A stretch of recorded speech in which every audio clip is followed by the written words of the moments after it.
All right, so welcome to part 2 of this interview with my dear friend and colleague, Dr. Bill Pettit. And Bill and I, as you may remember from part 1, and if you haven't heard part 1, I really encourage you to go and check it out, because we really set the scene for all the Q&A that we're doing in this one, because we've had so many great questions submitted by members of this community. So what we're going to do on this podcast is just jump straight into the rest of those questions. So Bill, thank you so much for being here with us again. It's a pleasure. It really is a pleasure. Yeah, well, for me too. So the next question came from Chris Hay. Chris said, what hope do the principles offer for those with attention deficit disorder or ADHD, attention deficit hyperactivity disorder? I'm sure they offer hope because they offer hope for everything, but what kind of hope? Would a deepening understanding of the principles help what Gabor Mate calls a scattered mind become less scattered in time? Could seeing the principles and their implications lead to it mattering less to that mind that it was scattered in the first place? Could an understanding of the principles perhaps in time improve symptoms or even completely reverse the condition? Or is it perhaps more a case of finding skillful ways around the condition? So I've got my own thoughts on this, but I'd love to hear yours before I pile in with mine. Are you sure you don't want to go first? Well, I'll go first if you want me to, but yeah, you don't have to. Yeah. So to me, as someone who was diagnosed with ADHD early on in the game, I see it mostly as a particular skill set. Like what I've noticed is I know so many people who have had that same diagnosis, and one of the qualities that I see as common amongst them is an ability to focus very, very deeply for long periods of time on something that they find fascinating, and no interest in anything that they don't find fascinating. And that doesn't look to me like a disorder. That looks like to me like an incredible talent and skill. But having said that, I may just be doing what I often do, which is finding a positive spin on something that other people might call a frailty in me. So that's my general take, is that what's often diagnosed as that disorder is actually a particular skill or neurodiverse talent. But also the place where it becomes troubling is where people don't know how to find that sense of well-being and peace of mind within them. So that was my kind of shooting from the hip response. Well, yeah, I mean, what you just said is incredibly powerful, because you're right. A person, and I, by the way, two of my late wife and I, 4 children were adopted, and both adoptees would be later diagnosed as having ADHD. Now, it's an interesting side thing. The incidence usually is given about 5 to 6% of people. I mean, depends where you put the range but would be diagnosed as having this. I don't see it as a disorder. I see it as a processor, a very rapid creative processor. But interestingly, of adoptees, at least in the United States, nearly 1/3 of adoptive children that are adopted out have been given this label. Interesting. Do you want to have any thoughts or comments about it? I mean, well, I can make some stuff up, but I'd love to hear what you make of it. When you think of it, I can think of a bunch of different reasons. First of all, it has it has some genetic loading, this processor. It's considerable genetic loading. Well, that was one of the things I was thinking about. Yeah. Right. And children that are adopted out are often from youngsters that are acting impulsively without considering all of the consequences of their behavior. Right? So that often they're from teenage children, that young women that have gotten pregnant, and probably oftentimes with a partner who also, I mean, there is a certain birds of a feather flock together. People are often attracted to people with the similar rapid creative processor of risk taking and excitement and let's not be bored. Let's do something to keep from getting bored, and Yeah, I've etc. got an idea. Yeah. Well, and I've often, yeah, I've noticed that certainly many of the guys I've noticed who have been diagnosed with ADHD also have a lot of female attention. You mean they attract a female attention, or yeah, Yeah. yes. Oh yeah, yeah, and yeah. Now, and many of those that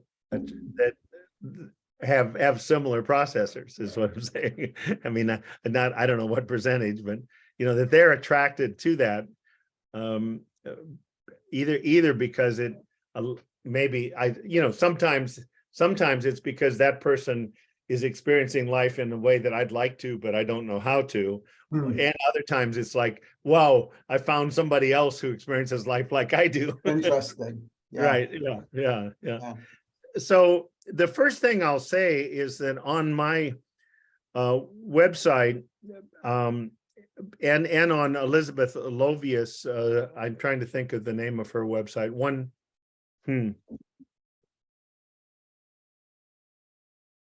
I'm blocking, it'll come to me later, but it's on my website too. In addition to the 14 podcasts on stories of hope, one cause, one cure, and then stories of hope in different diagnostic categories that you're aware of. It so happened that the one on autism, what I'll call the autism processor and the ADHD processor, I know they're seen as disorders. And without understanding, they can be lead to a disordered life and disability. And I don't mean to limit that, but I think there's something in seeing this as we all are spirit. We're the same divine energy at our core. We are the same universal manifestation of universal mind. We've been given different processors to inhabit this body, that to go through life, and they have different gifts and different whatever. And there are, on my website, there's a series of 4 that were just done, I think, in the past year on neurodiversity. Oh, the fact great. that no 2 people that ever existed had the same brain, not even identical twins, within a very short period of time, even as very young children, the brains of identical twins become very disparate because they're using the power and principles of mind, thought, and consciousness in a different way that literally creates synapses and connections that are different from anyone else. Sure. So I would encourage people to do that. Elizabeth actually talks about how she had this diagnosis, and she reads a poem called One Lost Sock. And it's incredible because how just the fact that she couldn't find this sock takes her down a rabbit hole of one thought after another rapidly to where she's almost unable to function. And the other guest on one of them is my good friend Andrew McKee, who you the two of you I should hook up sometime. He's a wonderful fellow. He's from Toronto, Canada. He not only had the attention, but as many boys do, he had the hyperactivity, so that from kindergarten through 8th grade, his desk was attached to the teacher's desk. Right. So the other thing I'll say is, if you ever see an old picture, I'm sure people like yourself and your people that are listening know how to do this better than I, to go on YouTube. If you find an old board meeting from back in the oh, I don't know, even when it was early 80s, late 70s of Bill Gates's Microsoft board meetings, there's nobody that can even stay in their chair. They're up on top of it, they're under it, they're over it, they're moving, and yet these are brilliant, brilliant, brilliant people. Mm. I have no data on this, but my own sense is that probably 85% of the inventions that exist in the world were seen by people with this processor. Yeah, I would imagine. I mean, certainly a lot of entrepreneurial firms are started by people with that diagnosis. Yeah, it's certainly a predictor of a bunch of positive stuff, as well as, like you said, at least carrying the risk of some more disordered stuff. I guess the question that Chris was asking is, what is the hope that the principles offer for someone who's maybe been struggling with that diagnosis? Well, I'll answer it. I'll answer it, but I'll also refer them to please watch the two ADHD processor neurodiversity, because you'll hear from people that have actually had that diagnosis, that as they started to understand that they were not their thinking, I mean, at a realization level, not a cognitive level, that they were the formless spiritual energy that's animating this brain and this body, as they be, you know, if you put it in cognitive terms, as they began to realize the connection between their spiritual, their formless nature, and their thought created psychological nature, they had a whole different relationship to the output of their brain. They had no need to fight it or feed it. It was like background. I'm using my terms, and it'd be better to hear it from Andrew and from Elizabeth, because they experienced it. Andrew actually came, he talks about coming to a thing that Linda and I did after we moved to Phoenix, and referred by a very prominent coach, and said, go to Bill Pettit, you know, for 3.5 days if I had a choice. And he sat there and he heard something. At the beginning, he asked the question, could I really experience what you're talking about, where most of my life was? Well, he heard something during it that started the process, and then it's one of those cases, he watched Sid Banks's The Great Illusion twice, and he said, I knew I'd never have to take another Adderall in my life. Nice. I just knew it. Well, and so I don't say that as that's the cure. Now, instead you go watch the Great Illusion twice, but I would look in the direction of what Sid talks about, spiritual and psychological understanding, where you're not at the mercy of the output of your brain, or you know, that you're not, not just cognitive, you're not your thinking, you have enough of a glimpse of what you really are, that you then you can use this incredibly rapid creative processor to create and not be, in general terms, anytime you truly understand an entire system, whether it's the formless and the form of life, or it's electricity, or it's gravity, or whatever system it is, cardiac system, once you truly understand the system, you avoid hurting yourself with the system. So if you're an electrician, you know, I wouldn't live long as an electrician, because I do not understand electricity. I would be electrocuted very quickly. You learn how not to avoid hurting yourself with the system, and you learn how to use the system to its maximum potential. I love that metaphor, Bill. That's I think for anyone listening, that's That's a really potent metaphor that just I've never heard it before, but it makes ever so much sense to me, is that as an electrician, part of the value in understanding every aspect of how the system works is that you're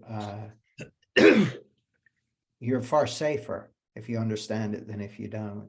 But also you can use it to its maximum potential. That's just such an elegant metaphor. I just love it. And by the way, just before we continue, I really encourage everyone listening to go check out those podcast episodes on your website. I've listened to all the ones you recorded with Elizabeth in the past, but I'm going to go and check out the new autism and ADHD recordings you mentioned. I strongly encourage that everyone listen to those.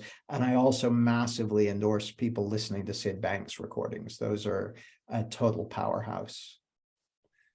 The last thing, I'll give a real example. I think I'm weighing, but I think both my daughters would be okay with this. My biological daughter, got her master's degree at Stanford. She's very bright. She's a data analytics specialist in visualization, subset of data analytics. My adoptive daughter, who was just precious, she's just incredible. She graduated from high school with a D average, barely made it through. Her SAT scores were higher than her sister, who got her master's degree at Stanford. Mm-hmm. She was brilliant, but in the system as it was, that didn't allow her to flourish in that way. Now, got it. She is now a 911. She was a paramedic, and now she's a 911 supervisor that hires 911, and she is incredible because as she has gotten her own grasp of the connection between the spiritual, the vast majority of the time she uses this incredibly creative processor in an incredibly wonderful way. And the other thing, she's more sensitive to getting off track, because in a way the ADHD processor has a louder alarm system. If the person knows that there's an alternative to going down the rabbit hole, she's much more sensitive to when to go to stillness as best as she can, to do the best she can to get present in her life rather than in her thoughts, because that's where everybody is, one place or the other. They're either in their life or they're in their thoughts. Now, when you're in your life, if you're truly in your life, you can use the power of your intellect, as Sid says, in harmony and synchronicity with your impersonal mind, but it becomes the servant. It's not the master.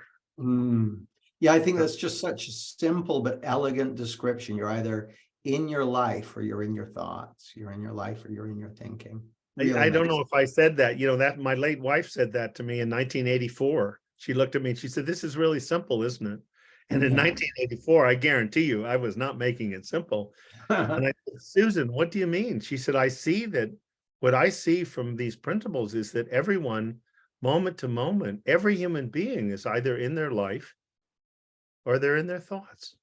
One of two places." Now, if you watch children playing, or an elderly couple walking hand in hand, looking fondly at each other, they're thinking both those, but they're not in their thoughts.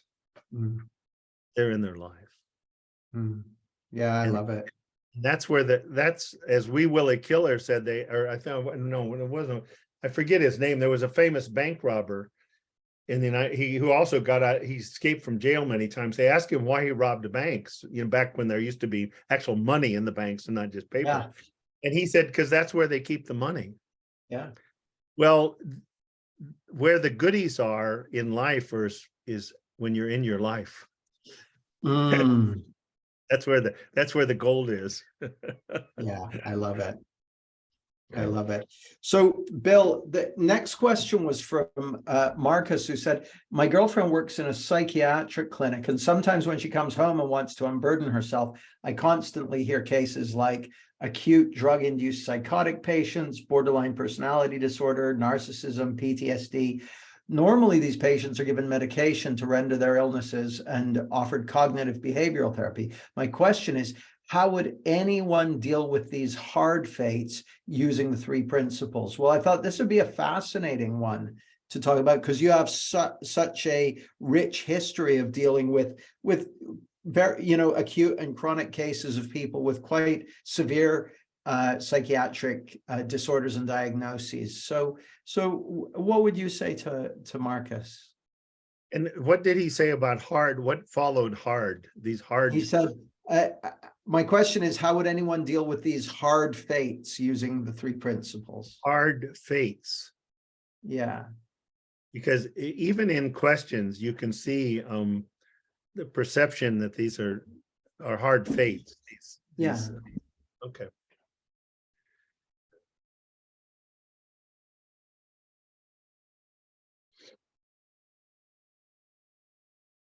I truly encourage the person to, again, watch the first of that podcast, which is One Cause, One Cure, and then whatever area he wants to go to, whether it's anxiety disorders, stories of hope from 35 years of practice, anxiety disorders, depressive disorders, bipolar disorders, schizophrenia, and other psychotic disorders, addictions, PTSD, trauma so I encourage him to, because there'd be a whole thing there. But let me answer it this way.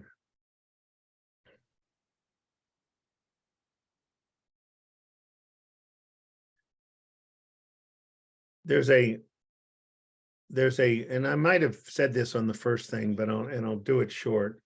There's a researcher in the United States named Corey Keyes, who was researched a lot of stuff from the grounds of positive psychology, but he's got a survey, and he finds that 17% of the people in the United States are thriving, 1/6 out of 6 people.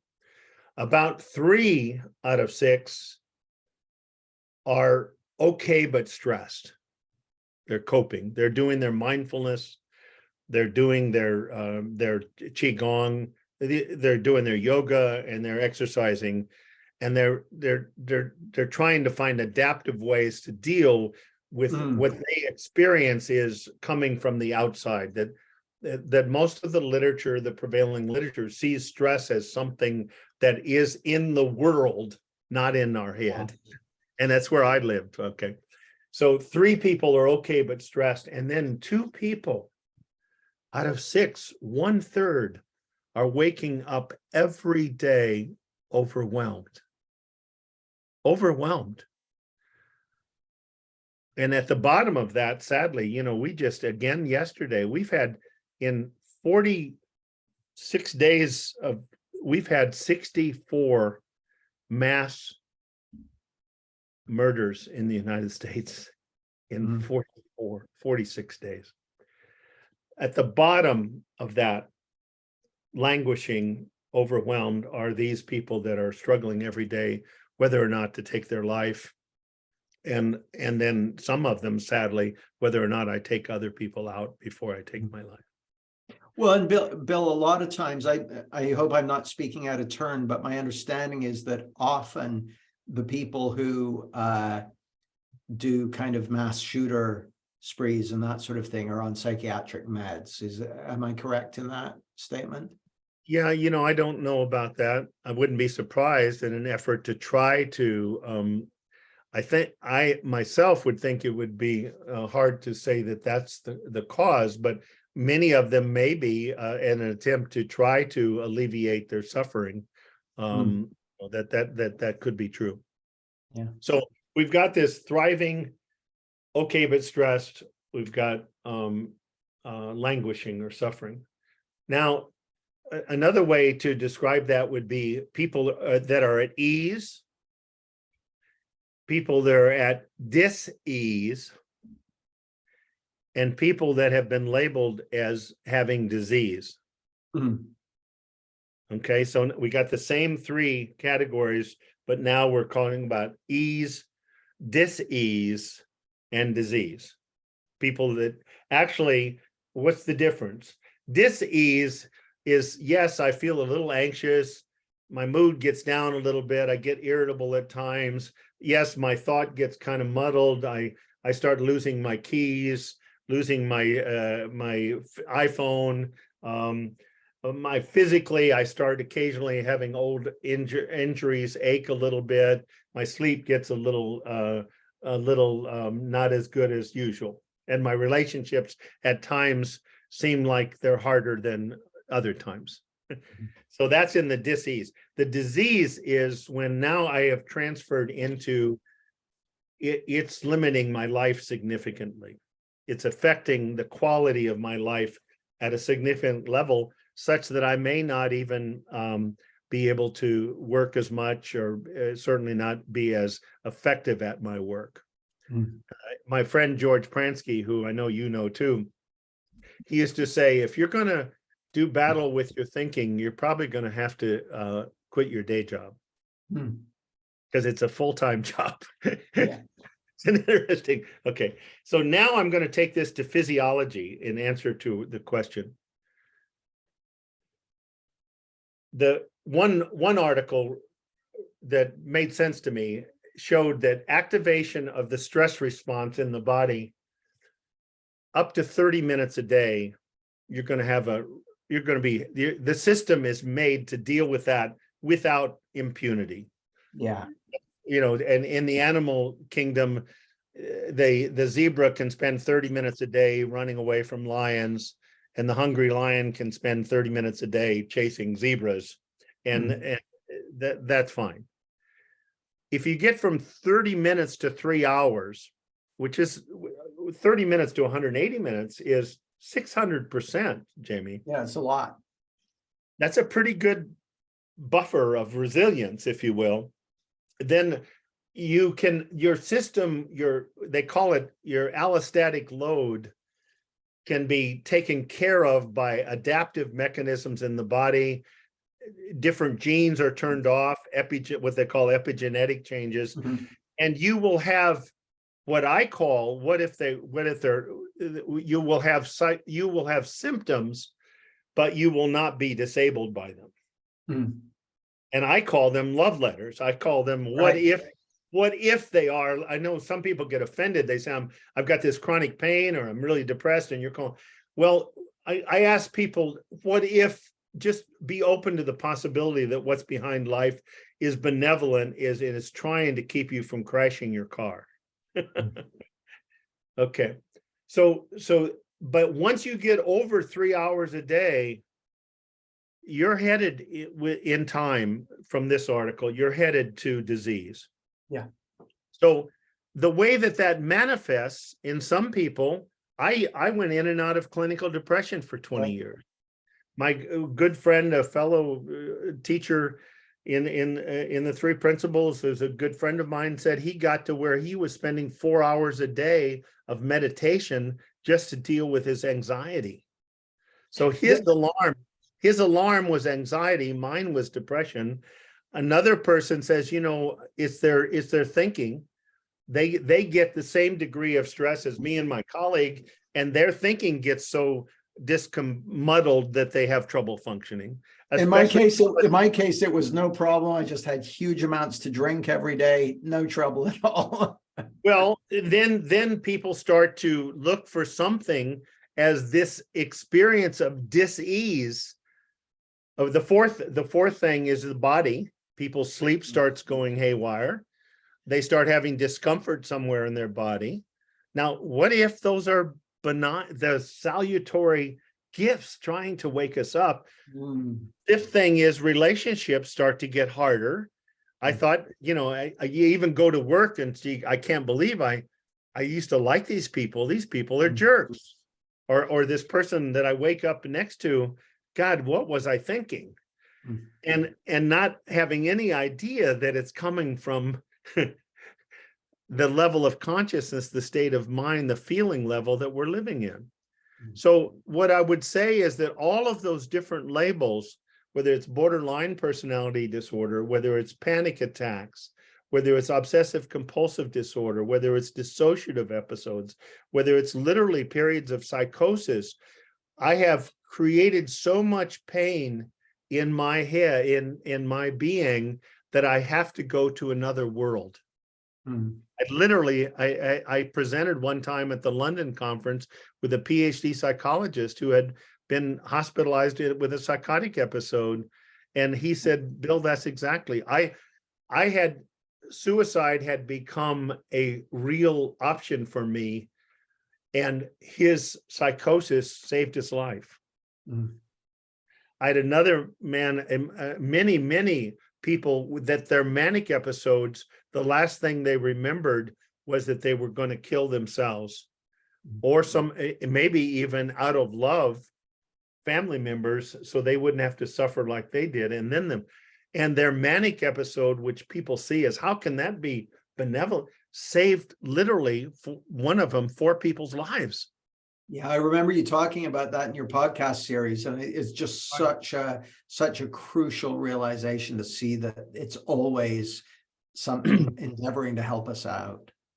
And we don't have the time here, but in those you'll hear, and it's nothing magic about Bill Pettit, because a lot of times it was, I asked people, I said what I said, and some few cases things happened in front of me that were miracles. I mean, people would call them miracles, but other times I asked them to watch the Long Beach videos twice through, and miracles happened because they got quiet enough to hear Mr. Banks.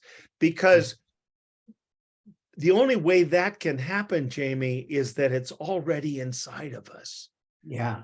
And all we have to do is paraphrasing Leonard Cohen's anthem, is everything has a crack in it.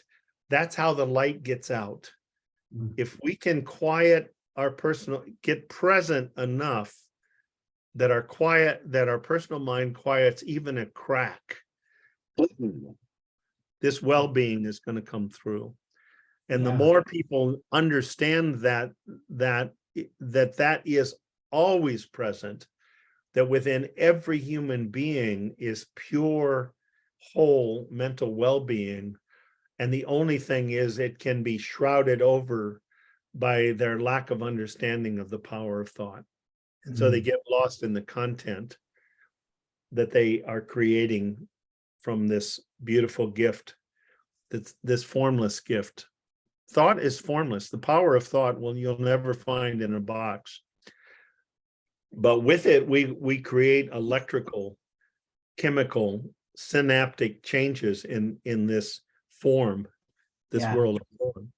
So I would say that once what's allowed me to experience in the last 40 years, what a lot of people would call hundreds and hundreds and hundreds of miracles, is that I know that every human being is perfectly mentally healthy. My friend, Bill, for me, that was the total game changer. I was very, very grateful and fortunate that early in my journey with these principles, I had a realization, which is, the fact that a person can even see or hear or feel or perceive means they have that source of mental health and well-being within them. And I keep seeing that more deeply. So it's not like, once I knew that, everything changed. No. It's been a learning process for me. But I knew from that moment, it's like, it's in them. It's not me fixing them or anything like that. It's in them. So my job suddenly became just to help them get eyes for that. And that changed everything. Yeah. Which actually, it brings us to our next question, Bill, which is Vijayaraj has said, understanding the principles is essential for it to start helping, or people who have, say, bipolar disorder in a state to understand it. So that's his first question. Then he asked, until they do, should we continue or stop medications? Because the medicines greatly impact our capacity to understand and function. Theoretically, the answer would be yes, because the medicines are solving the wrong problem anyway. But what about the adverse effects of misunderstanding until then? And then he says, actually, the above questions are applicable to us all. We can read, but we cannot force ourselves to understand. We cannot do 3P, and until we understand, we don't even know we don't understand. The only challenge with people labeled with mental disorders is the extremity of the misunderstanding. But the way forward to help them is not clear. It's even more scary when we consider side effects of medications. So anything you'd like to say to that, Bill?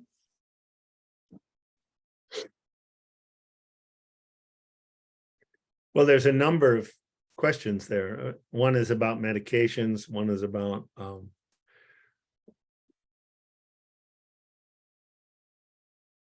have you familiar with Robert Whitaker's book, The Book of Woe? Or no, not. I don't know it. No, Robert Whitaker's book is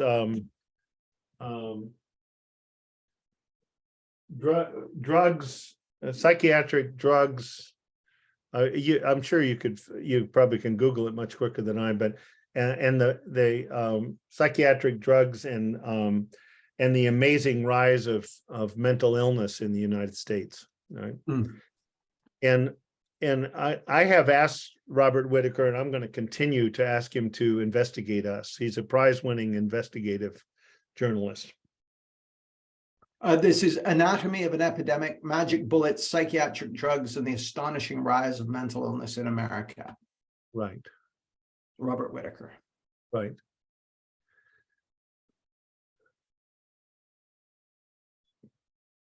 That I'm trying to, there's just so many things here. There's so rich things. Let me start with one thing. In my psychiatric practice, and I am going back, as we've talked about, 2 days a week. My license is fully applied for and should be available within the next 4 or 5 weeks. Psychiatric medications, to me, Sid even said to somebody, he said, you know, those pills are God too. So they have a purpose.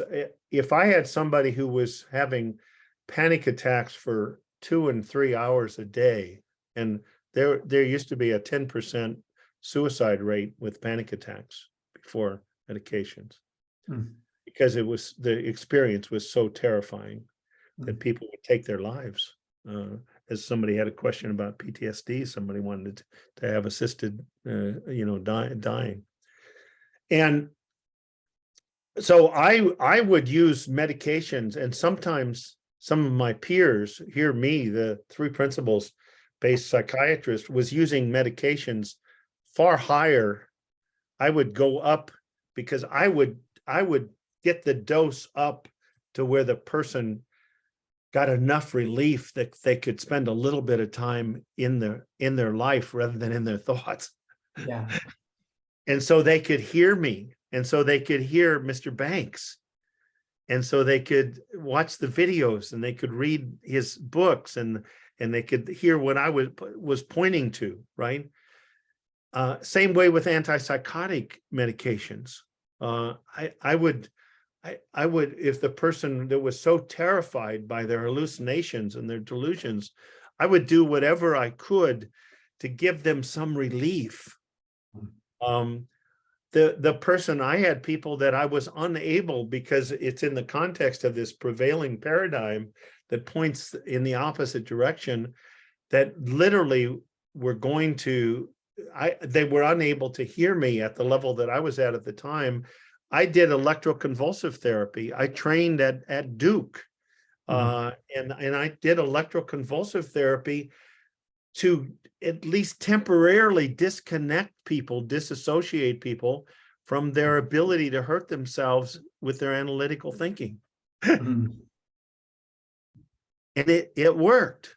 Sure. Now, but if you give IV ketamine, if you give dissociative drugs, if you give ECT, as soon as the people get their ability to think analytically back, and they have no increased understanding of their connection between their spiritual and their psychological nature, they're going to start hurting themselves again.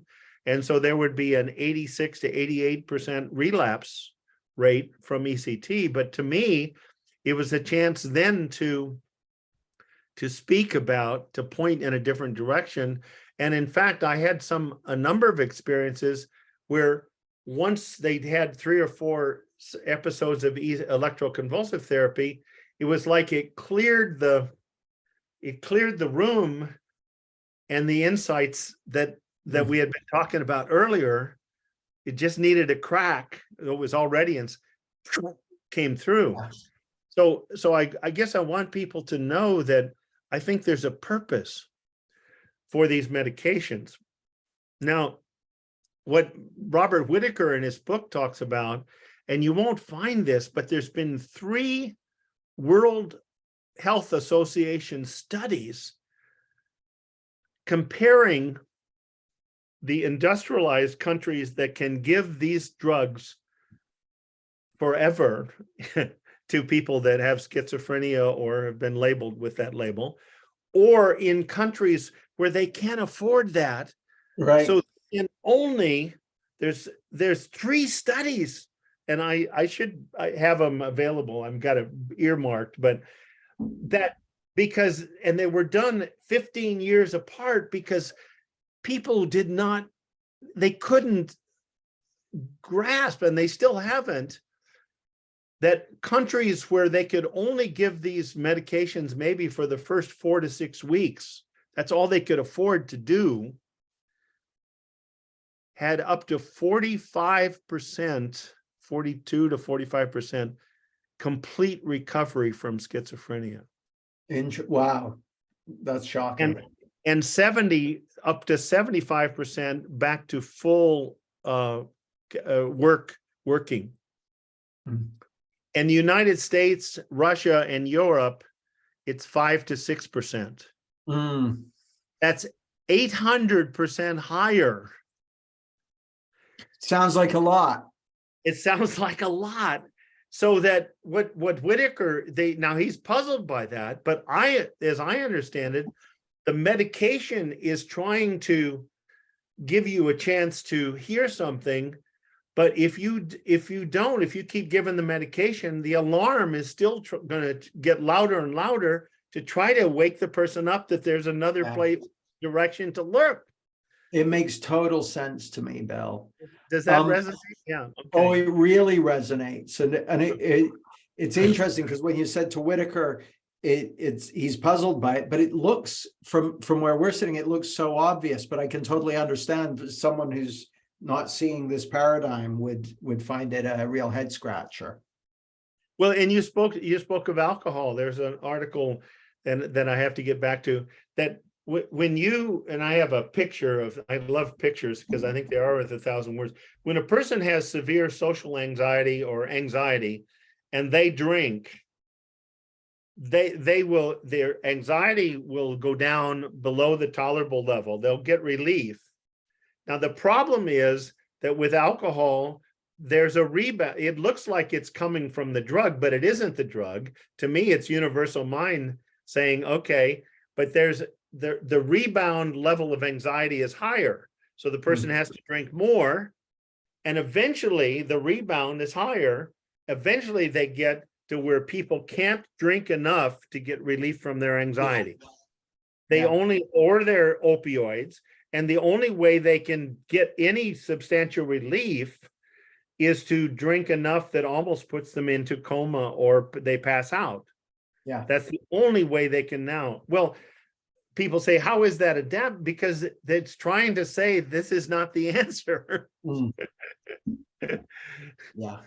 Does that, it makes total sense to me. It's understanding the entire system is benevolent. It is, the symptoms are benevolent. They're salutary efforts to try to have the person look inside to the spiritual, to the formless for the answer, because it will never be found in the intellect. You can find enough coping to survive for a period of time, but you're probably going to continue, as I'm rereading for the umpteenth time, 8 pages a day of Robert Sapolsky's Why Zebras Don't Get Ulcers. Great book. And you see that people can cope, and even his understanding is such that he's puzzled by people that have anything more than just coping and finding ways to minimize their cardiovascular effects of chronic stress by mindfulness, by different things, by running, by eating really good food, and nothing wrong with that. But no, I'm a big fan. Put that in concert with mental well-being and peace of mind, and you got something really powerful. Yeah, it makes a lot of sense. Bill, next question is from Pauline Higgins. It says, does Bill have any experience with fake pregnancy? I've heard about this recently and wondered if knowing about the principles could help in any way with this. Also, placebos, do these work on some just because they believe in them? I've recently heard about a hair product, and when people took a placebo, their hair started growing back. Be great to hear about these. I think anything, well, first of all, pseudocyiosis, that's the whole mind body. That's part of what my program is going to be talking about. But the mind, the personal mind is powerful. There's no doubt about that. If it's used in a healthy way, if it's used in an unhealthy way, you can have all kinds of things. You can have, because there are 2 pathways to pain. One is cognitive, affective, and the other is the sensory input. You can literally experience severe pain, and they can measure there is no sensory input of pain from the substance P. So you can literally experience and chronic mental stress through a link through the gut and the microbiota shifts that are much greater than any use of any probiotics or anything else, goes back to the brain and can lower your tolerance for pain by up to 70%. So you experience pain, significant pain at 30% of what most people can tolerate without pain. Now, why is that valuable? Because it's trying to, again, if you look in a different direction. I'll tell you about placebo, very quickly. As I said, I went in and out of clinical depression for 20 years until I met Sid, 1983. In 1995, 12 years later, when I was already recognized as one of the prominent teachers in this, I got caught. Well, let's just say, first of all, I got into a depression, and it finally got, at 6 to 8 weeks, it got so much that I was having trouble dragging myself to the office. At noon, I would have the tears come down my cheeks. I came home on a Friday night. I don't know if you've probably heard me. Have you heard me tell this story? I don't know that I have. I came home on a Friday night before, in the United States, the first Monday in September is called Labor Day, in honor of the people that work and keep our, And so it was a 3-day weekend, and I came home on a Friday, and I said to my late wife, Sue, who passed away in 2000 after 31 years of marriage. This was 1995. I said, Susan, I need to do something about this. I need to get my ego out of the way. I'm having trouble functioning. And on Tuesday, 3 days from now, I am going to call my good friend. I'm not going to bother him over the weekend. I'm going to call his office in the morning, an internist, and ask him if I can come over at 5 o'clock and have him start me on some Zoloft or Wellbutrin or some antidepressant. Now, 7 minutes from my house, I had a cupboard, Jamie, full of every antidepressant that was on the market because of, drug reps would come by. But at least I had enough sense not to treat myself. Got it. But on Tuesday, I'm going to call Arlen and have him see if I can come over at 5 p.m. at his after and get a visit and get started on something by him. Okay. So what did I do then? What did I do then? I'd made a decision. So I quit trying to get out of my depression. So what did I do Friday evening, Saturday, Sunday, and Monday? I got out of my thoughts into my life with my beautiful wife and my 4 beautiful children. I woke up Tuesday morning and I said, shit, where'd that damn depression go? I've got to find it because I got to get some medicine for it. I can't find it anywhere. I looked in the closet. I looked under the bed. I even went down to the basement. It's got to be here somewhere. It'd been with me for 6 weeks. Now I'm being silly, right? It was gone. Why? Because I got in my life rather than in my thoughts. Was it a placebo? That's part of it. The placebo was I'd done what I can do. A Tuesday morning, and that allowed me to get into my life. People, when they enter the placebo rates in antidepressant, and it actually, the placebo rates went up for a number of decades. It went up 3 to 5% every decade. Because why? Because people, once they got into a research thing and they knew there was a 50% chance they were getting placebo versus the active drug. But what did they do? They'd entered a study. Let's see what happens. And at some level, they just got in their life more. And 45% of them, and if I remember being at an NIH thing where they were showing the fMRIs of people that responded to placebo versus to the drug, and it was different pathways. And the man said it was if these people with the placebo response, he literally used the word, are accessing an innate system of well-being that had been shut down or temporarily, and they reopened it. I mean, he literally, and I'm going, that's wow. so cool. So I hope that answers the question.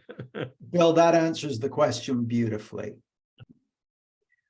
So, Bill, we had a question from Lorraine, which is, what do you believe are the most important things for children to grow up knowing, and what are effective ways to help them uncover or stay connected to that understanding and knowing?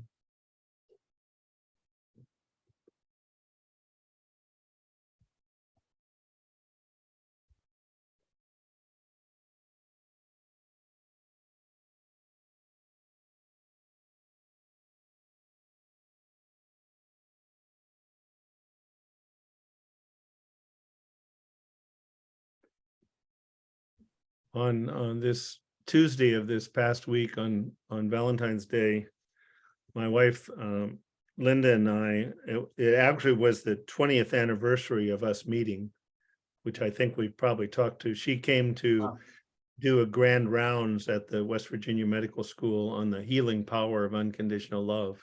And I came out of my office and had the choice of going to lunch. My stomach was growling. And I saw this attractive redhead who was going to talk about unconditional love. And I said, lunch can wait. And 20 years later, we're still together. But congratulations to you both. Yeah, but we were invited to Grandparents' Day at her daughter's, one of her daughter's 2 sons, who's 3 years old, 3.5, almost 4 in April. And these little 3 and 4 year olds were singing and dancing, and you thought, wow, talk about mental well-being. That old story of if you have 20 4-year-old children, how many of you can sing, dance, and tell a story? 20 out of 20. Then you go to age 6, 8, 12, 16. And that percentage keeps dropping and dropping and dropping. As Corey Keyes's research on children, their mental well-being, the ones that are the percentage that are thriving goes down, down, down. Is why? So because they get caught up in the content of their thinking, right? Now, as a parent, I love that saying, the best thing you can give to your child is your own mental well-being, right? Yeah. The child, I love that saying. That child says to the parent, "Mom or Dad, I'm having trouble hearing what you're saying, what's coming out of your mouth, because the way you are speaks so loudly." It's a very eloquent little child, but I think you're spot on. It's the power of example, because kids are going to read how you are rather than what you say. They're going to be influenced by that, and it's about keeping what they have. It's not about I mean, it's really about, there's some practical things. George Pransky has a wonderful wonderful series that he made 30 some years ago, and it's on parenting, what he called common sense parenting versus do I be am authoritarian or permissive, and his basic message is what you want to do as much as possible is to do your parenting when you're in a state of mental well-being. And you want to, if that means taking a time out and you for yourself before you parent, knowing I'm upset, this is not the time for me to parent any more than I have to. Now, I always tell people that doesn't mean if your child is, running into the street in front of a bus, that you don't say, "Gee, I wish I was in a better state of mind." I would. No, you do, but that generally you start to realize that the quality of your parenting has much more to do with the feeling level you're in than anything that you say. Yeah, it makes total sense to me, Bill. Thank you. This one from Mia said, she's got a question about food and hormones. She said, for example, PMS, many women experience it once a month, super irritated, want a divorce, children are just a nightmare, low self-esteem, future looks gray. And then all of a sudden life's back to normal again. Thanks to this understanding, I know that what I feel during that period is not to be taken seriously, but I do believe the change in my hormones affects the outcome of my thoughts. Like the hormones would put a filter on my glasses. Not to say that well-being wouldn't be possible at those times, just a bit harder. Like if you were suffering from a headache, it's harder to have a clear mind, but not impossible. So she'd love your take on that, Bill, and the effect of hormones.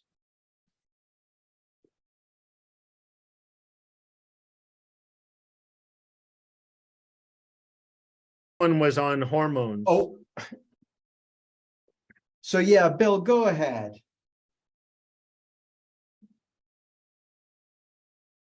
Well, do you want to I want to make sure I'm answering the question of the person. The question was, now that I know the principles, I know that when I've got PMS, I don't have to take my thinking too seriously, but I do believe the change in my hormones affect the outcome of my thoughts, like putting a filter on my glasses. Okay. This is when I tell people that I wish I could become a woman for a few hours so that people, I would have some credibility as a male saying what I'm going to say. The other thing is I always give gratitude that it's hard to throw a coffee cup at somebody through the Zoom meeting, so that protects me. There is no doubt that there are significant shifts in hormones, and I think most people, the physiology would say that in women, although there are shifts in men, that the women, because of their reproductive gift that they have, that both at the time of menses of their each month during those years, during their the time when their menses stop, the time when they've given birth, postpartum, there are significant shifts. Now, that being said, I remember when this first occurred, because I had the idea, wow, maybe hormonal shifts, that people would experience them, but they would just be like Sid supposedly said, if people were not afraid of their experience, the world would change, right? So I had this woman who came to me for a family matter, and she was an entrepreneur and had her own company, and she literally her for over 20 years, there were 3 to 4 days a month where she literally had to turn her business over to her first lieutenant because she was incapacitated physically and emotionally. She one time was even giving a national award in a large city, and all she had to do was give the award, and she was in the bathroom sobbing and couldn't even go give the award. Yeah. About, I don't know, maybe 2 or 3 months, I was seeing her maybe every couple of weeks or something. And she said, you know, Dr. Pettit, I had a strange experience last week.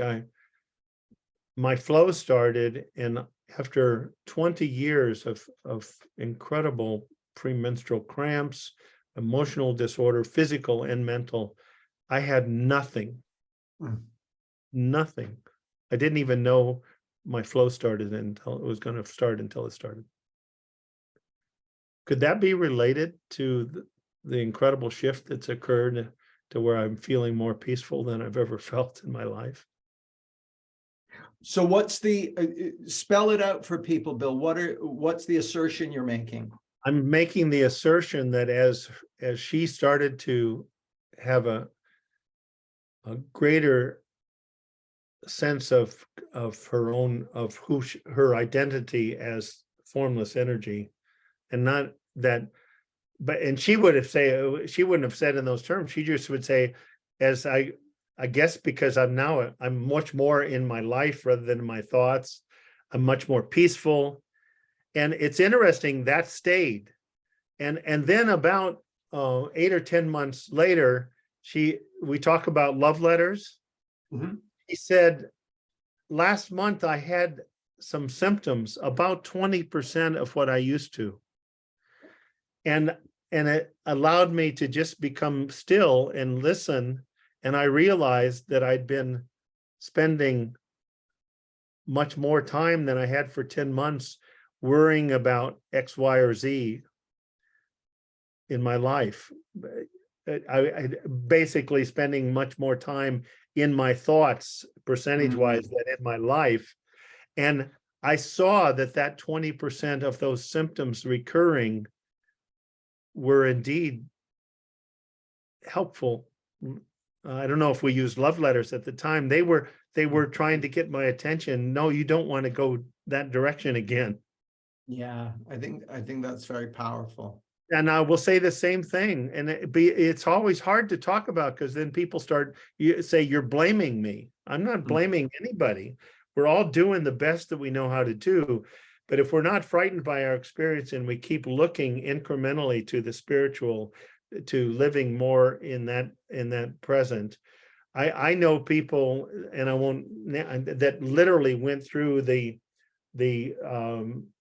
I'm searching even for the word, when their menses stopped, without any hot flashes, without any, and it happened to be people that were incredibly calm and peaceful, and had seen something very powerful to where, so that the hormone, and the same thing of after childbirth, there's tremendous, I mean, the estradiol and but only 15% of the people have significant symptoms. So, and if you look at those people, they're people who don't have much support. They're not in with their pregnancy, with their new responsibilities, and they haven't had the opportunity to have an understanding that might protect them during that period. So I hope people can hear that, not as judgment, but as, if you really understand the system, there's more hope than you can imagine. I love that. And it takes me back to your metaphor of the electrician, and that by understanding the system, not only do they protect themselves, but they put themselves in a position to maximize the capacity of the system and take full benefit of it. Well, and the other thing that it points to, Jamie, I think, is that, as I've said many times, people say, yeah, but I understand the principles.